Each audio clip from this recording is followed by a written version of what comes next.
Quem pode estar à procura de um Deus sem poder? Ninguém procura um Deus sem poder. Todas as religiões têm as suas divindades e uma característica indispensável de um Deus é poder. Hoje nós vamos refletir sobre a onipotência de Deus. Jeremias 10, 12 diz assim: O Senhor fez a terra pelo seu poder, estabeleceu o mundo por sua sabedoria e com sua inteligência estendeu os céus. Uma ação de Deus que revela o seu poder é a criação. Quando paramos para pensar em um ser capaz de criar e sustentar todas as coisas que existem, o adjetivo que nos vem à mente é poderoso. Essa é a onipotência de Deus revelada na criação.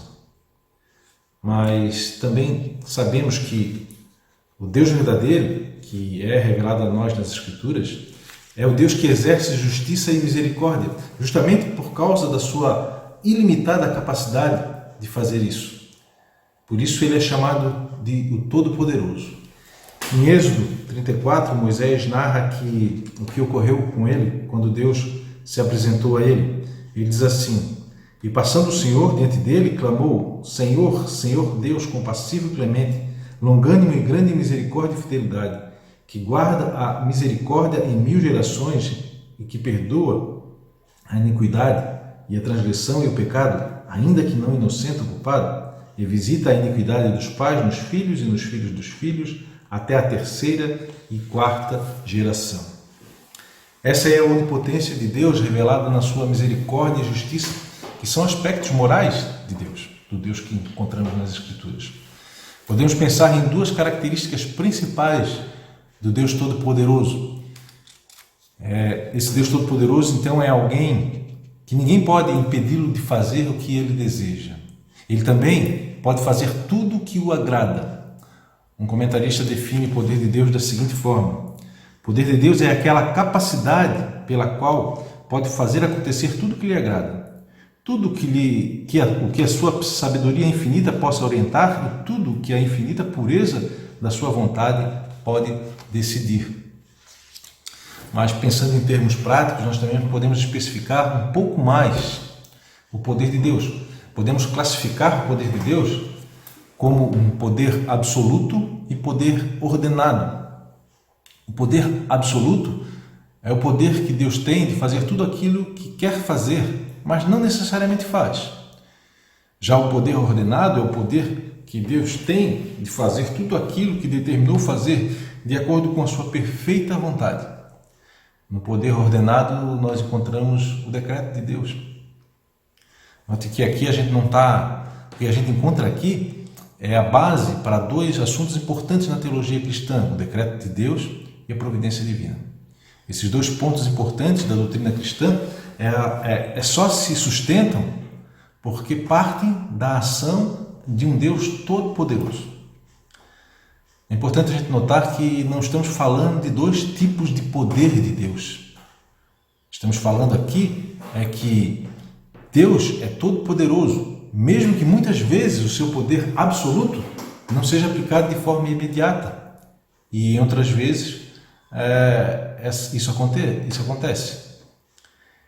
Em outras palavras, quando esse poder absoluto ele é colocado em prática, nós o chamamos de poder ordenado, algo que acontece pela vontade de Deus, a ordem de Deus. Um exemplo clássico disso é quando se ouve da boca do próprio Senhor Jesus, quando ele fala com Satanás que se ele quisesse, ele pediria ao Pai, e o Pai enviaria legiões de anjos para o servirem. Jesus sabe muito bem do poder absoluto do Pai, por isso fala isso. Outro exemplo é quando João Batista diz aos fariseus que Deus pode dar filhos a Abraão provenientes de pedras, lá em Mateus 3. João Batista também está falando do poder absoluto de Deus. Contudo, a grande demonstração de poder de Deus que nos impacta profundamente é percebida quando tomamos ciência de que o Pai envia seu Filho em fraqueza, esvaziado em poder, para tomar a cruz em nosso lugar e ressuscitar no poder de Deus. Paulo diz em 2 Coríntios 3, 13, 4, diz assim: porque de fato foi crucificado em fraqueza, contudo vive pelo poder de Deus. Mark Jones no seu livro Deus é, fala o seguinte: assim, o Evangelho, que tem em vista a fraqueza e o poder de Cristo, necessariamente unidos, de acordo com seus dois estados, humilhação e exaltação, é o poder de Deus para a salvação. Paulo tornou-se ministro do Evangelho conforme a atuação desse poder, do poder de Deus. Como dito lá em Efésios 3,7. Essa boa nova, o Evangelho, vem ao povo de Deus de forma que eles possam ser interiormente fortalecidos pelo poder do Espírito Santo. Algumas considerações aqui para possamos pensar. Devemos evitar cair no erro de viver sem considerar o poder absoluto de Deus. Deus tem esse poder absoluto. Contudo, devemos valorizar o seu poder ordenado, de modo que confiemos em seu soberano propósito para todas as coisas. As promessas e as prescrições que nós encontramos nas Escrituras, elas estão relacionadas com esse poder ordenado de Deus. E é por meio da sua palavra que nos aliamos à sua providência e nos deleitamos também nos seus decretos. Muitas vezes nós temos até dificuldade para compreender estas coisas. Às vezes, considerando o seu poder absoluto, chegamos a questionar algo do tipo: por que ele não nos santifica automaticamente após a nossa conversão? Mas a partir do momento que consideramos o seu poder ordenado, nos dedicamos aos meios de graça, porque nós sabemos que foi dessa forma que ele decretou que acontecesse a nossa santificação. O poder que nos santifica é o poder ordenado de Deus, ou melhor, o poder que atua em nós de forma que ele ordenou que acontecesse. A isso nós também chamamos de providência divina. Um exemplo clássico disso é a oração, né? Tudo que é bom para o nosso crescimento e que é necessário para a nossa salvação poderia acontecer sem envolvimento algum para que acontecesse. Simplesmente pelo poder absoluto agindo na vida do indivíduo. Contudo, o Senhor manda que oremos uns pelos outros e que intercedemos uns pelos outros para que isso aconteça. De modo surpreendente, diz Mark Jones, o poder ordenado de Deus faz uso de meios humanos. Esses meios são bastante comuns, como pregação, oração, a demonstração, piedade. Esse poder vem até nós por meio de nosso Senhor, nosso Salvador poderoso, crucificado em fraqueza e agora exaltado como nosso profeta e sacerdote para nos preparar com o seu poder para toda boa obra. Por fim, eu gostaria de lembrar, meus irmãos, como João nos apresenta a segunda vinda de Jesus em Apocalipse 19. Como será a vinda do Filho do Homem? Apocalipse 19, do 11 ao 21, diz assim: viu o céu aberto e eis um cavalo branco. O seu cavaleiro se chama Fiel e Verdadeiro, e julga e peleja com justiça. Os seus olhos são chamas de fogo.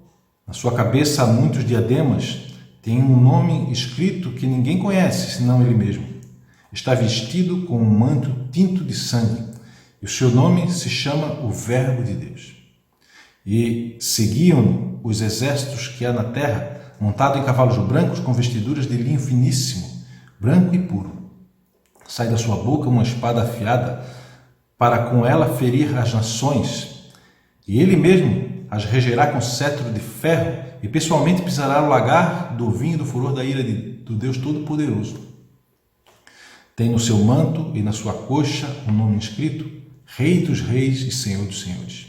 Então vi um anjo posto em pé no sol e clamou com grande voz, falando a todas as aves que voam pelo meio do céu: vinde, reuni-vos para a grande ceia do Senhor, para que comais carne de reis, carnes de comandantes, carnes de poderosos, carnes de cavalos e seus cavaleiros, carnes de todos, quer livres, quer escravos, tanto pequenos quanto grandes. E vi a besta e os reis da terra, com os seus exércitos, congregados para pelejar contra aquele que estava montado no cavalo e contra o seu exército. Mas a besta foi aprisionada, e com ela o falso profeta, que, com sinais feitos diante dela, seduziu aqueles que receberam a marca da besta e eram os adoradores da sua imagem. Os dois foram lançados vivos dentro do lago de enxofre que arde com enxofre. Os restantes foram mortos com a espada que saía da boca daquele que estava montado no cavalo, e todas as aves se fartaram das suas carnes.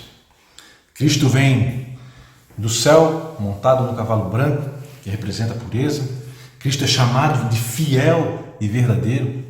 É dito que ele julga e peleja com justiça. É dito que ele tem a aparência que é uma aparência imponente e se chama o Verbo de Deus. É dito que ele vem acompanhado de um exército também imponente. Sendo ele o Verbo de Deus, a sua arma para destruir os seus inimigos é a palavra, representada por uma espada afiada que sai da sua boca. Ele é visto com um cetro de ferro que representa a sua autoridade inabalável. É dito que ele veio oferecer o cálice da ira do Todo-Poderoso aos seus adversários. Isso representa a condenação dos ímpios. Diz que ele é o Rei dos Reis, o Senhor dos Senhores. Diz que este Senhor Todo-Poderoso, por meio de um anjo enviado por ele, oferece os seus inimigos como um banquete às aves do céu. O texto passa uma ideia de que aqueles temíveis personagens, a besta, o falso profeta, não são páreo para enfrentar o Senhor que vem, e são dominados e lançados vivos no lago de fogo, sem muita resistência. O Senhor Todo-Poderoso, ele faz isso, e ele reina por toda a eternidade. Nós sabemos na sequência do livro de Apocalipse. Sabemos que esse é o Senhor Jesus, o Rei Todo-Poderoso, que faz tudo o que foi determinado no conselho da Santíssima Trindade. Esse é o Senhor Todo-Poderoso, é o nosso Deus onipotente. Em outra oportunidade eu falarei também que Deus é amor. Daí nós montaremos um cenário para avaliar como pode um Deus amoroso permitir o mal e que o mal continue causando sofrimento sobre o homem e toda a criação. Mas isso é assunto para outra oportunidade. Enquanto isso, é bom ir pensando a respeito dessa aparente contradição. Por ora, nós vamos manter a nossa mente nesse Senhor Todo-Poderoso, Senhor onipotente revelado nas Escrituras, e dessa forma louvar a Ele na beleza da sua santidade. Vamos orar a esse Deus Todo-Poderoso. Senhor Deus, Trino, Pai, Filho e Espírito Santo, Senhor Deus onipotente, Senhor Deus onisciente, Senhor que tem conhecimento de todas as coisas, Senhor que conhece toda a palavra, antes mesmo que ela nos chegue à boca, pois conhece todos os nossos pensamentos. Senhor Deus Todo-Poderoso, onipotente que és, Senhor compassivo, clemente, longânimo, grande misericórdia e fidelidade, nós te louvamos pelas tuas perfeições estas reveladas a nós, para que possamos te louvar na beleza da sua santidade. Queremos te agradecer hoje, especificamente, por nos revelar o teu imenso poder. Tu que és o Deus verdadeiro, como o Deus verdadeiro que és Criador de tudo que existe e tens sustentado tudo que existe, inclusive nossas vidas. Nós te louvamos, Senhor, agradecidos por sentir em nós o poder que nos faz voltar os nossos olhos a Ti. Nós te louvamos, Senhor, agradecidos por sentir também em nós esse mesmo poder que ressuscitou o nosso Senhor Jesus Cristo dentre os mortos. E dessa forma, esse mesmo poder tem nos garantido a vida eterna.